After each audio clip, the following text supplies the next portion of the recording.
pinagpalang umaga po sa bawat isa. Napagpala po ba sa bawat isa na nakalipas po nating work week? Naging pagpapala po ba?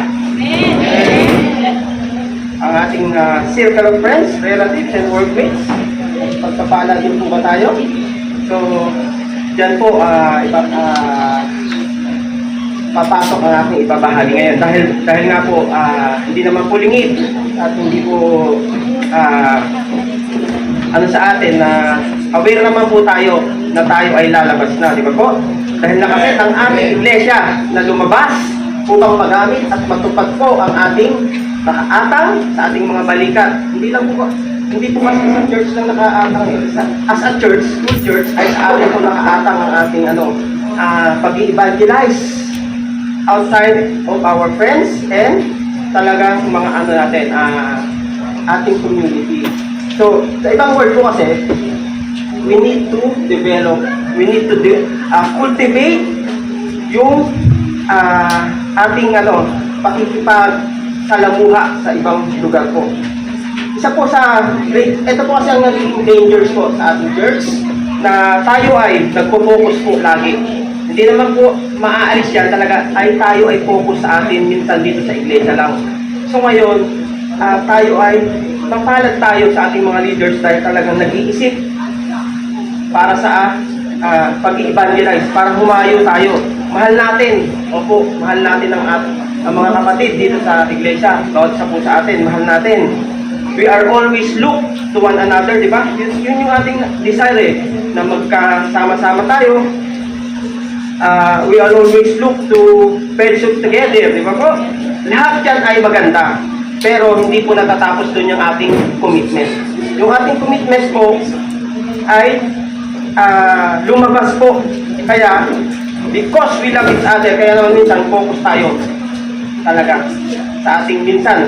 Yun yung nangyayari, focus tayo sa ating sarili. Pero hindi po yun ang desire ni Lord, hindi po yun yung design ni Lord sa atin. So yun po, sometimes po kasi, kaya tayo minsan hindi nahahandahan yung ating pag-i-evangelize sa minsan. At alam naman natin, hindi naman po lingid sa ating ay yung resources kasi natin talaga ay medyo limited. But praise God, meron po tayo mga leaders na ginagamit ang kanyang mga kamay para tayo ay mapuntahan po yung ibang lugar, di ba po? Nangyayari na yun dito sa iglesia natin, kaya lang hindi lang siya ganun ka-extravagant, kumbaga sabi nga di Pastor Mark, hindi siya ganun ka-bongga, hindi siya ganun kumbaga parang hindi sobra-sobra yung resources kasi natin. Kaya hindi na, minsan may limitation po tayo. So yun po. So ngayon, sabi ko nga, kanina, we need to evangelize. We need to talagang lumabas tayo. Next. Ayan. So ngayon, dyan po papasok ang aking passage for today. Carrying our friends to Christ. Paano yan? So, may papakita po akong video.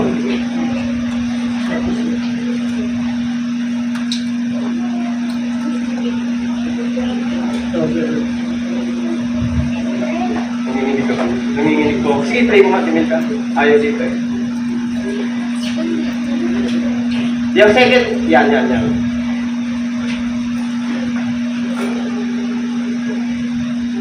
Yung second po, second slide. Yan.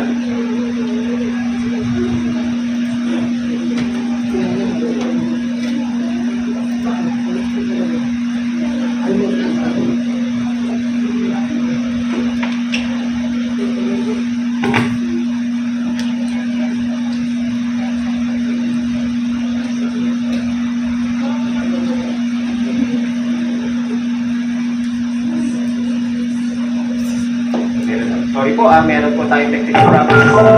Pakit-isaan. It looks like Jesus is in for a busy time again. A few days later, when Jesus again. Yan. Para maintindihan natin.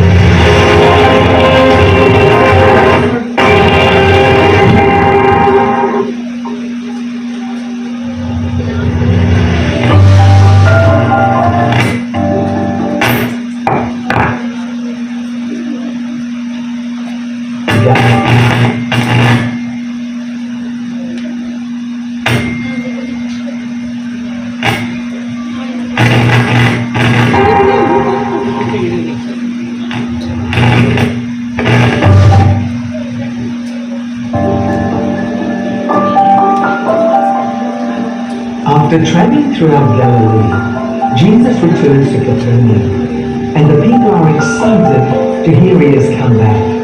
It looks like Jesus is in for a busy time again. A few days later, when Jesus again entered Capernaum, the people heard that he had come home. They gathered in such large numbers that there was no room there, not even outside the door. And he preached the word to them. So men came, bringing to him a paralyzed man, carried by 4 of them.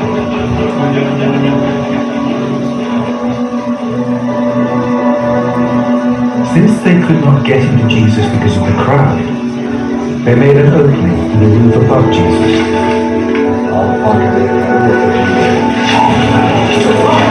By digging through it, and then lowered the mat the man was lying on.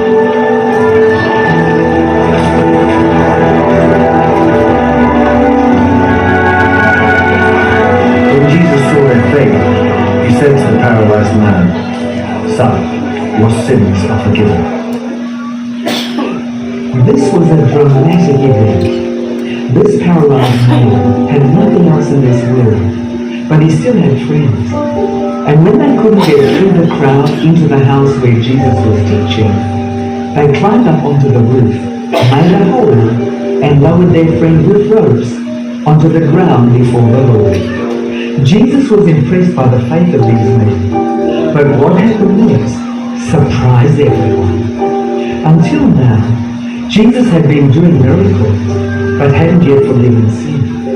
But now, Jesus was going to teach them the next lesson about what the kingdom of God was all about. Everyone probably thought that Jesus would say, "Son, get up and walk." But Jesus knew what was most important and what came first. So instead, he said to him, "Son, your sins are forgiven." This man's friends weren't about to let any barriers stand between their friend and Jesus. So if these men couldn't get in through the doorway, they were prepared to demolish the roof. Take a moment to think about the barriers that stand in the way of your friends meeting Jesus. How can you demolish those barriers? Do you have that kind of faith? Amen. So, ano po ang ating napansin sa ating video, di ba po? Carrying our friends to God, to Christ. So next, now, in carrying po ng ating friends to Christ, dapat po talaga, ano ang nakita ni Jesus that time? Sino yung tinignan ni Jesus? Di ba po yung nagdala? Hindi po yung paralyzed men ang focus doon. Ang naging focus po doon ay yung 4 men na nagdala. Yung faith po ng 4 men na nagdala. Kasi may faith sila na kaya nila yung effort talaga ng 4 na lalaki, ibang klase. Andun yung effort ng lalaki na para dalhin siya kay Jesus kasi meron na silang malamang sa malamang po ay meron ng faith kay Jesus kasi kaya nagawa nila yung pinuhoy sirahin nila yung bubong para lang dalhin sila kay Kristo. Ganun yung effort na ginawa ng 4 na lalaki dyan. Now,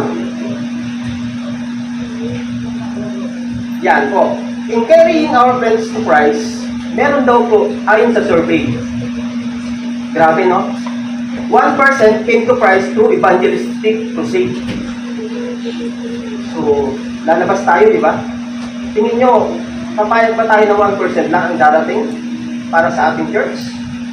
1% came to Christ through visitation. 2% came to Christ through special need. 3% came to Christ through walking into the church. 3% came to Christ through a church program. 5% through Sunday school. And 6% came to Christ through our pastors. And 79% came to Christ through a relative or a friend. So nakita naman natin gaano kalaki ang ating impact sa ating mga kaibigan. Kita nyo po, yung crusade nating binabala, hindi ko naman po inaano to pero sabi ko nga, sa ating pag-aaral ay talagang ano tayo, hindi natin alam yung kilos ni Lord. Sa Lord natin siya isasangguni pa rin. Pero, may tanong po ako. Sino po dito ang may mga tinuturing ng mga kaibigan? Yung malalapit na kaibigan. Amen. Lahat naman po tayo, di ba? Meron tayong tinuturing ng mga kaibigan. At dyan papasok ang ating personal evangelism. Personal evangelism po kasi talaga ang pinaka-effective. Hindi ko naman po inaano ang ating pero sabi ko nga, true evangelism kasi, like Billy Graham. Sino po ba si Billy Graham? Billy Graham, isang preaching pa lang niya, jump pack yung buong stadium. Hindi na magkasya. Ganun yung mass evangelism naman po yun. Kaya, ang evangelism po kasi talaga, ay talagang, hindi talaga, sabi nga po, hindi daw po matutumbasan yung personal evangelism. Naano po ba natin? Kung papasok kasi tayo dyan sa personal evangelism, so it means po, personal or carrying your friends to Christ. Diba? Sa statistic po kasi, ay nakikita na natin kung ano yung pinaka-effective na evangelism. So, sabi nga din po sa survey din po, in personal evangelism din daw po, 79% ang hindi nagsishare. Nakakalungkot. If Christian tayo, tapos meron tayo ng believer friends, hindi daw, 79% din daw po ang hindi sinishare o binabahagi ang salita ng Lord sa buhay niya. Kung baka parang ano na lang siya, nakikisama na lang. Now, base sa ating napanood na videos, kung ating na-scrutinize, ating nabusisi, kung ano yung ibig sabihin doon, yung apat na lalaki na yan, sabi ko nga kanina, ano yung tinignan ni Jesus? Yung apat na lalaki na gumawa ng paraan para madala yung kanyang kaibigan na paralitiko. Yung faith po ang pinaglalaban dyan. Yung faith doon nagdalang apat na lalaki. At kung ating makikita, pinagaling din naman ni Jesus. Pero hindi po talaga yun yung pinaka-point na tinignan ni Jesus. Kung babasahin natin yung buong Mark 2, ano yan? Ang tinignan ni Jesus dyan, yung faith ng lalaki nagdala. So, dito naman po, papasok yung ating passage ko talaga. Yung passage ko talaga ay tungkol ko kay Paul. In carrying our friends to Christ, ano po ang sabi ni Paul dyan? Di ba? Dahil sa laki ng pananabik, ano ba yung kailangan natin ma-build? Yung pananabik na ma-share yung Word of God. Yung pananabik na madala ang ating mga kaibigan through Christ.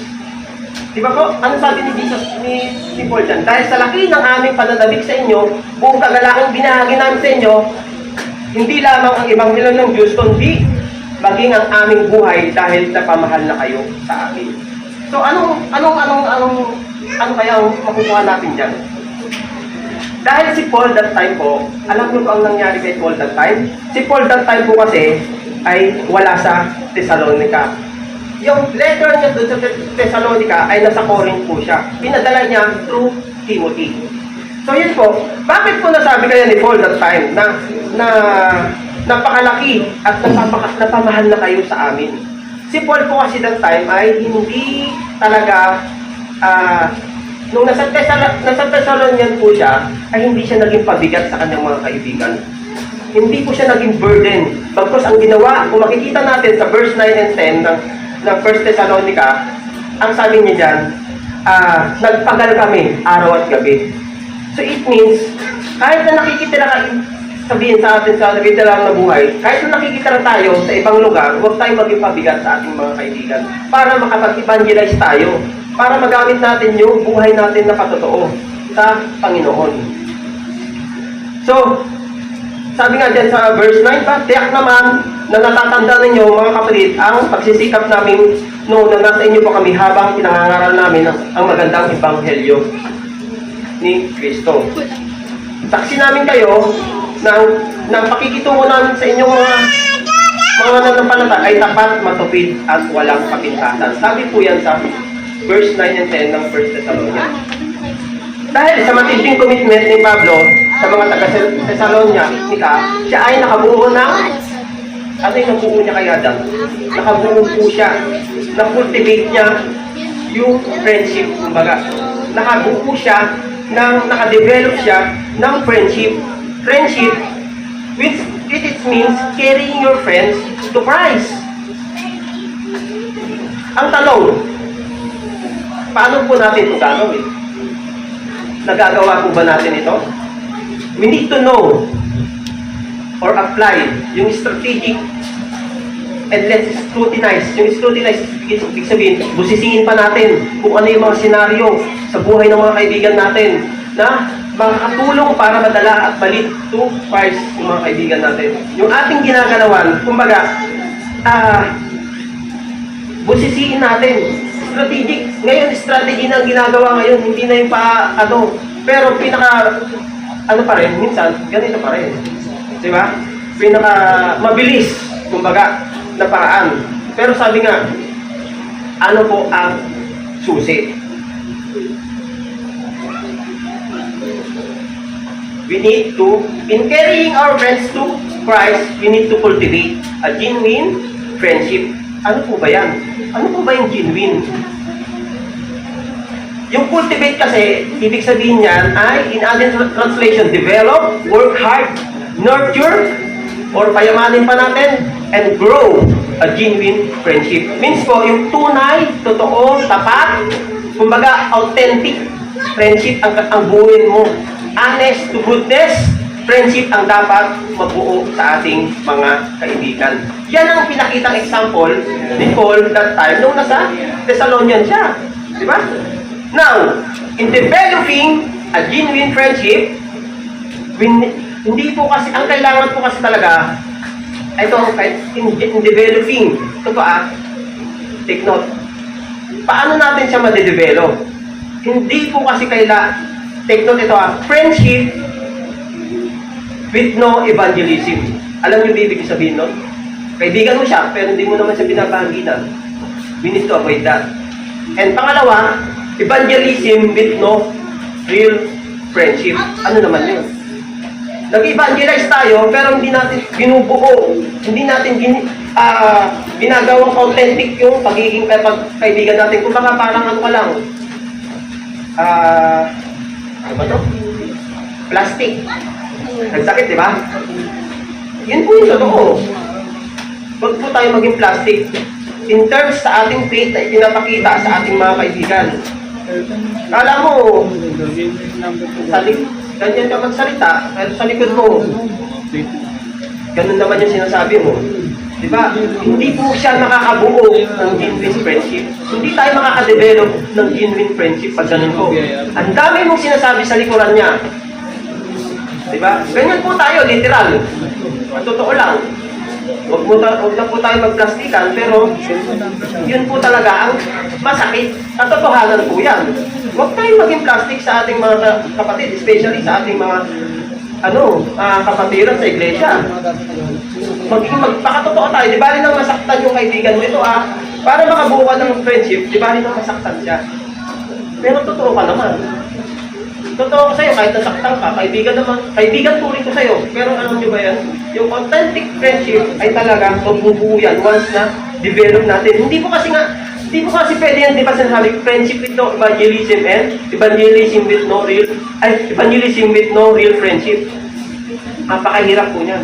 Pero sabi ko nga, genuine ang kailangan ma-develop. At pangalawa, maging po tayo. Meron daw po kasing marka ng pagiging totoong kaibigan. Ano daw yan? Ang marka ng pagiging totoong magkaibigan, sabi nga ng libro ni Mary and Jane White, The Friends and Friendship Book, naglalaman ito ng ano daw po ang kailangan in genuine friendship. Kailangan meron siyang love. Unang-una, love. May pagmamahal ka sa kaibigan mo. Pangalawa, kailangan loyal siya. Kailangan marunong siya mag-share. Kailangan masayahin din po siya. Kailangan may pagsasakripisyo din po siya. Kailangan may encouragement. At kailangan, ang pinakamahalaga, meron po siyang spiritual challenge. Ano yun? Kaya na yun. Yung sinasabi ko, yung unang point ko na friendship with no evangelism and friendship with no real, evangelism with no real friendship. Nagets po ba? Nagets po ba natin? Kasi hindi po kasi pwede mabubuo yung genuine friendship once na wala yun. Now, mapapawaw ka nga talaga kung nandun sa kanya yung mga qualities na gano'n, na sounds good talaga. Ika nga, kung meron ka lang may love, may loyalty, meron kang mag-share, marunong ka mag-sacrifice. At pag nagawa natin yan, meron trust na nabubuo, di ba po? May tiwala po sa atin na nabubuo. Wala po talagang mabubuong good and genuine friendship pag hindi tayo nag-spend ng time sa iba. Siguro, ang siguro ang kailangan natin gawin ngayon, i-marites natin kung ano yung magandang ginagawa ni Lord sa buhay natin. Huwag yung marites na, kakasira ng kaibigan natin. Di ba po? Real talk na lang po tayo ngayon. Real talk yung usapan po natin kasi yan po talaga yung nangyayari. Lalabas po tayo eh. Lalabas ang ating iglesia, kaya kailangan natin itong matutunan. Wala po sigurong ang strategy po kasi makakabuo ka talaga pagka yung sabi ko po kanina, yung imarites mo yung magandang ginagawa ni Lord sa buhay natin. Yun na lang. Huwag na itong iba. Yun yung strategy natin. Kumbaga, and that strategy po ay makakabuo tayo ng friendship with benefit for the Lord. Pag nag-marites ka ng magandang mas maganda kay Lord kasi magbe-benefit po. Hindi lang ikaw eh. Ang magbe-benefit po dyan, si Lord, tayo. Talaga. At pangalawa, pangatlo kong point dun sa cultivating a genuine friendship, people or friends who come to faith gradually. Now, ito ngayon ang nangyayari. Ang nangyayari kasi ngayon, dito po natin ganito po kalaga ang personal evangelism. In friends, yung ating prospect, kumbaga may prospect tayo. We need to, yung kaibigan kasi natin talaga na yan, hindi natin madadala ng ganun-ganun na lang. Amen? Ang kaibigan natin, hindi basta-basta, attend ka sa church, sige na. Meron, po doon, mayroong ganap. Pupunta yan, pero doon na following week, malamang hindi mo na siya mayayaya. Yan po yung i-cultivate natin ngayon.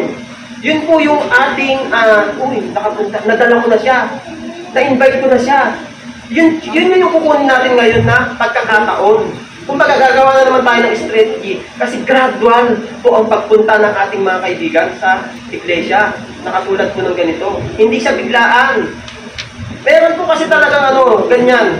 Hindi natin sila nahihikayat to hear and respond agad doon sa calling ni Lord sa kanila. Mahirap po sila kasi hindi pa masyadong bukas yung kanilang puso. Pero mas marami pong nahihikayat talaga. Sabi nga po din sa isang survey, 69% respondent na nagsabi they come to faith gradual rather than sudden decision.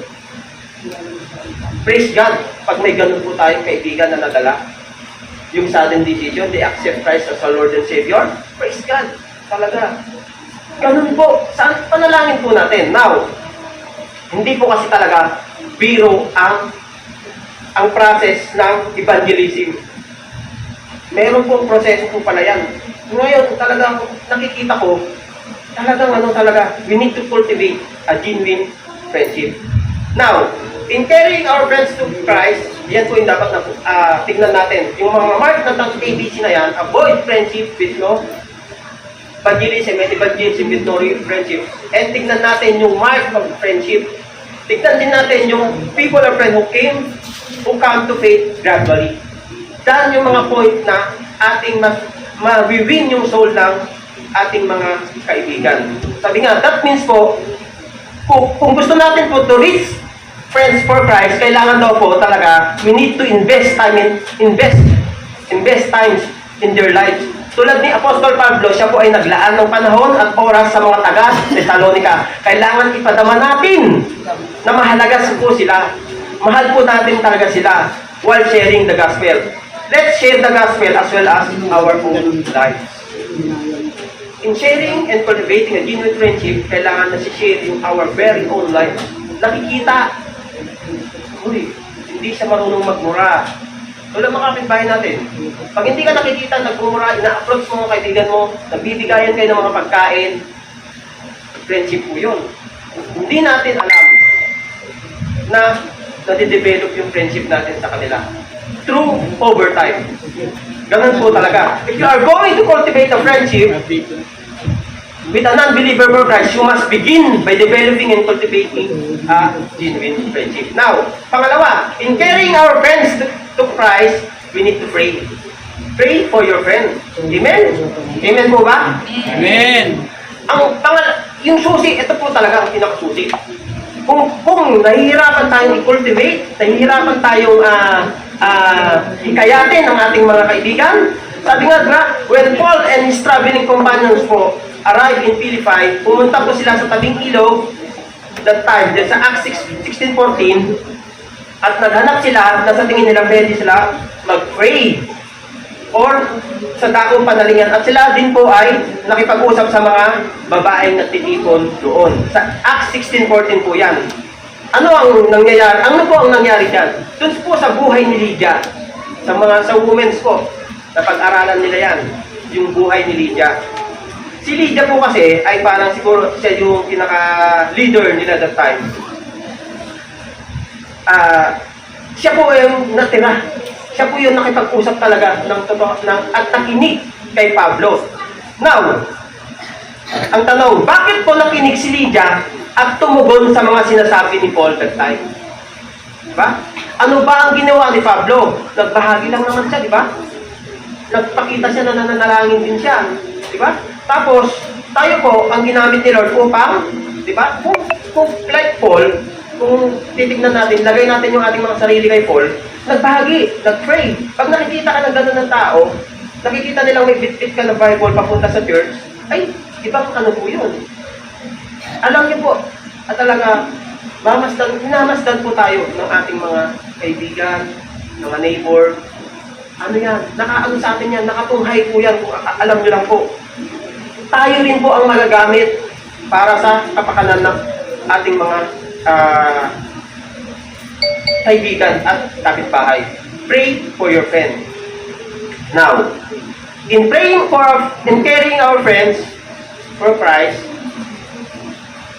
ano ang ginawa ni Lord kay Lydia, di ba? Nung nakinig siya, kasi hindi naman basta-basta makikinig yan eh. Yung mga kaibigan natin, mga kapitbahay natin, mga constituents natin, mga kasamahan natin, anong ginawa ni Lord yan? Once we pray, our friend, the Lord opened our heart. Akala niyo lang po hindi. Pero si Lord ang nag-intercede kay Lydia para makinig kay Paul. The Lord opened our heart.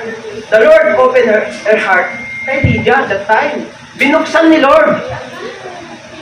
We can share about Jesus with people, but it is God who opens a person's heart, di ba po? To the gospel, and that's why prayer is so essential to the process. Napakahalaga po ng panalangin, kaibigan. Kapatid, napakahalaga po ng prayer.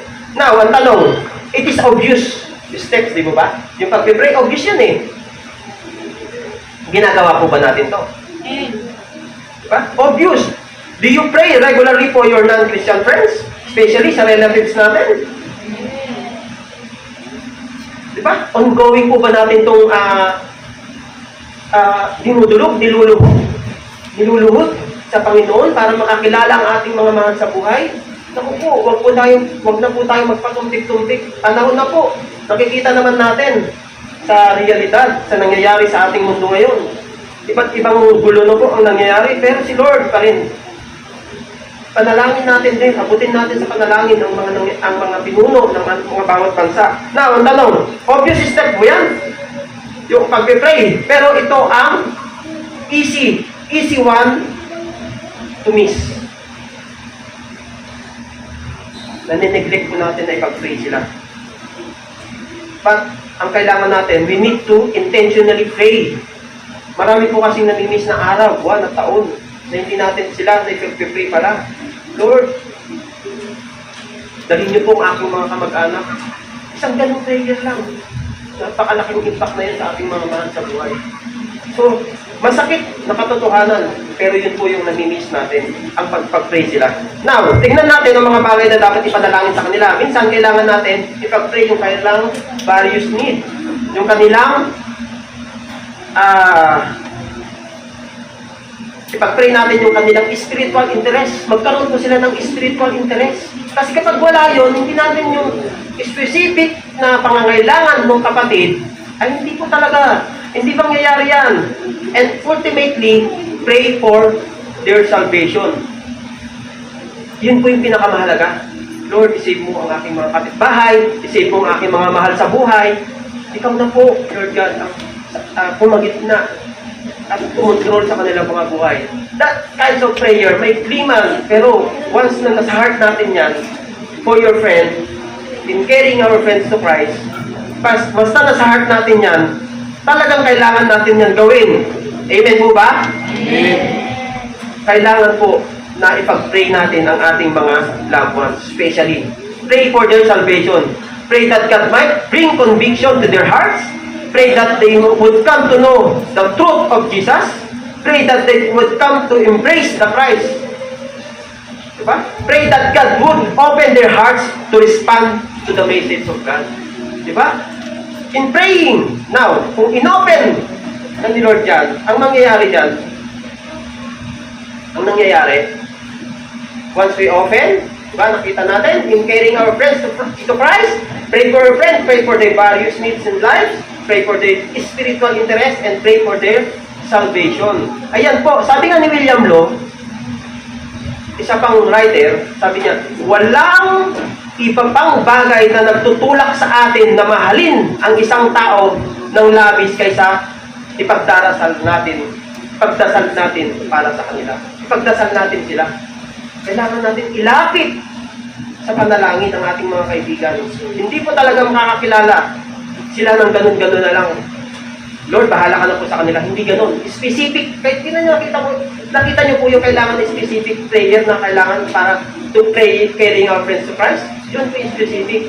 Yan yung mga ilang bagay na kailangan nating ilapit sa pananalangin. And prayer is the what? Is one of the most loving things you can do for your friends. Praying po.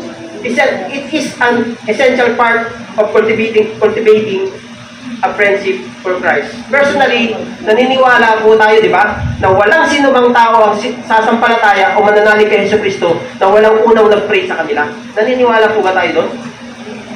Kailangan personal po natin silang idulog. Paano na lang kung ikaw na lang yung Kristiyano kaibigan niya? Pwede wala nang nag-pray sa kanila. Kawawa naman sila. Di ba po? So, napakahalaga po ng prayer. Sabi nga po, if personal evangelism is the greatest untapped resources for God's kingdom, yun po yung talagang hindi natin nagagamit. Untapped. Tayo, mga anak ng Panginoon, untapped yung prayer. Hindi ginagamit, hindi natin siya minamaximize, hindi natin siya inu-utilize. Ibig sabihin, hindi natin na-utilize yung prayer natin para sa ating mga kabarangay. So, samahan niyo po kami lagi sa pananalangin tuwing Wednesday. So, talagang nakikita niyo po yung gaano kahalaga yung prayer. Dahil po, personal evangelism kasi is the greatest untapped resources for God's kingdom. And ito po yung sabi ko nga kanina, hindi siya nagagamit. Hindi natin not fully utilize yung prayer. Pag underutilize kasi, hindi natin nagagamit ng tama. Sabi nga po, God's love to answer prayer. Mahal ng Diyos na sagutin. Gustong-gusto ni Lord na sagutin ka sa panalangin mo. Gustong-gusto niya po yun. Hindi lang natin kasi nga ginagawa. Di ba po? If we praying for our friends, ay tiyak po, makikita natin yung impact. Makikita niyan. Daily natin sila pinag-pray, alam niyo po, pag daily natin sila pinapanalangin, makikita natin yung difference ng kanilang pamumuhay. Mamaya, makikita mo araw-araw sila dati nagmumura, ngayon hindi na. Ganun po yun. Ganun yung level, ganun po yung dahan-dahan na progress para sa ating mga kaibigan. So, ano yung una kanina? Cultivate a genuine friendship and pray for your friend. At pangatlo, we need to share Christ. Nagagawa po ba natin yan? Nasishare pa natin ba? Alam ba ng kaibigan nyo na ikaw ay Kristiyano? Tayo po? Alam po ba ng kaibigan natin na tayo sumasamba? Baka hindi nila alam. Yun po. Yun po talaga. Pag hindi nila alam yan, eh wala. Hindi ka po magagamit ni Lord. Once na nag-iilaw ka dun sa community or sa organisasyon na pinabibilangan mo, ay hindi ka niyan basta anuhin. Alam nila yung faith mo eh. Ganito pa nga eh. Ako experience ko. Kung nakaraang linggo lang, Sir, attend na po ako. Attend na ako sa church. Meron na ako nakita. Dati online lang. Ngayon, attend na ako sa gathering. Praise God, Lord. Thank you. Araw-araw ko kasing inaano yun. Hindi ko talaga ma-imagine na sabi ko nga, ano pa siya eh, kolokoy eh. Pero, grabe oh. Minsan sa paningin natin, medyo may pagkalokoy. Pero, grabe, seryoso pala sa Panginoon. Praise God ka talaga. Kasi minsan, Sir, pag-pray mo naman ako. Sir, ganito yung pinagdadaanan ko. Sir, isama mo naman ako sa panalangin, ganito kasi. Nararanasan po ba natin yun? Pag hindi po tayo nagaganon na ibig sabihin hindi nila alam na Christian tayo. So, share Christ. Pakita. Gamitin mo kung ano yung advanced technology. Oo, meron kayong personal messenger. Kayo lang. Share the gospel. You need konting devotion. I-share mo.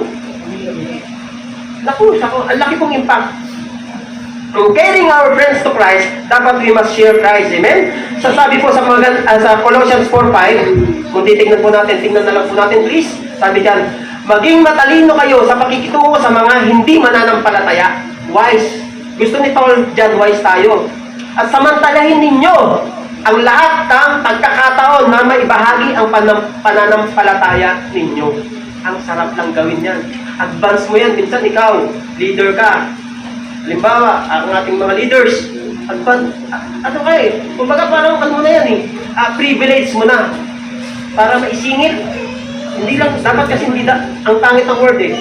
Para ma-share Christ sa ating mga kaibigan. Kailangan talaga. Now, in sharing, dapat po may gawin tayo. Naturally. Because in being, sabi ni Paul sa Colossians 4:5, be wise, di ba? Be wise. Dapat, kapag, halimbawa, nagtanong sila, dapat be wise ka. At lagi kang handa na i-share si Jesus. Kasi nga minsan, may buhay na patotoo ka na, ganun na lang yung approach nila sa'yo. Sir, ipag-pray mo na lang ako. Pag nakita ng kaibigan mo yan, Sir, ipag-pray mo naman ako. Alam ko malakas ka kay Lord eh. Di ba? Pakalakas mo kay Lord, pag-pray mo. Pag-pray mo naman ako. Pag ganun ang ano nila sa'yo, Sir, natutuwa ako minsan, Sir, gumaling na yung anak ko. Kumusta ang anak mo? Nag-leave siya. Sir, kumusta na anak ko? Sir, magaling na po. Praise God. Alam nila. Nag-update sila sa akin, no? Sir, gumaling na yung anak ko. Praise God. Alam kasi nila eh, na nagbabahagi ka at pinagpipray mo agad. Magsabi pa lang sa iyo, mag-text pa lang sa iyo, mag-message pa lang sa iyo. Pag nabasa ko yun, Lord, ikaw na po bahala. I-heal mo siya in Jesus' name. Napakalaking impact ganun. Ganun ang ating gawin sa ating mga kaibigan. We need to share Christ para magamit ka sa ibang kapamaraanan or sa present na kapamaraanan natin. Hindi kasi talaga tayo magagamit. Sabi nga, di ba? Be wise. Sabi ni Paul, sa pakikitungo sa mga hindi mananampalataya, is gamitin natin ang isip natin. Samantalahin natin na i-share si Jesus. Once na nagdadaan, especially kasi ganito yan eh, ang pinakamabilis na pag-share ng gospel, minsan may pinagdadaanan. Pero napaka ano naman kasi nun eh. Kailangan pa merong mawala o may mangyari para lang makakilala sila kay Jesus. Huwag naman sana ganun. Kailangan, habang maganda ang sitwasyon, habang smooth lahat ng mga nangyayari sa buhay ng ating mga kaibigan. Dapat alam nila, buhay na patutungo ka sa iyong mga constituents, mga kasamahan. Di ba po? Be wise, sabi nga ni Paul. Be wise in your behavior, be wise in your attitude, be wise in your conversation. Ito lagi ang iniingatan ko. Ayaw kong magalit. Pag nagalit ka, sira ka na kasi. Di ba? Halimbawa, may pinagdadaanan pala yun, tapos hindi, mainit yung ulo mo. May nasabi ka na. Ganun po yung nangyayari. Pag hindi po tayo sa wise dyan, never tayo makakapag-share Christ. Kasi dapat yung nakikita sa buhay natin. We need to share Christ as wise at lifeful. Be a good friend. Look for opportunities. Kumbaga, minsan may time na dapat i-segue natin. Uy, alam mo ba, ganito nangyari sa akin. Iba yung usapan nyo dun sa makamundo. Pero i-segue mo. Gawa ka ng paraan para ma-segue. Di ba po? So, being wise po to share the Christ. Pag may bago, dapat na natutunan minsan sa Bible study, we need to share. Huwag natin aksayin yung mga panahon na yan. Be honest lang po at huwag matakot. At in sharing Christ, dapat with respect and gentleness. Kailangan natin igalang din minsan. Huwag lang to the, ikaw, ang sama-sama mo, hindi pwede ganun yung sharing natin. Kailangan with gentleness and respect. Amen? Amen. So yun po, nakita natin kung paano tayo mag-share ngayon, mag-evangelize. Yun po yung mga key, mga susi na dapat natin buuin sa ating mga sarili. So, in conclusion po, non-believers need Christian friends. And your non-Christian friends need Christ. So, to God be the glory.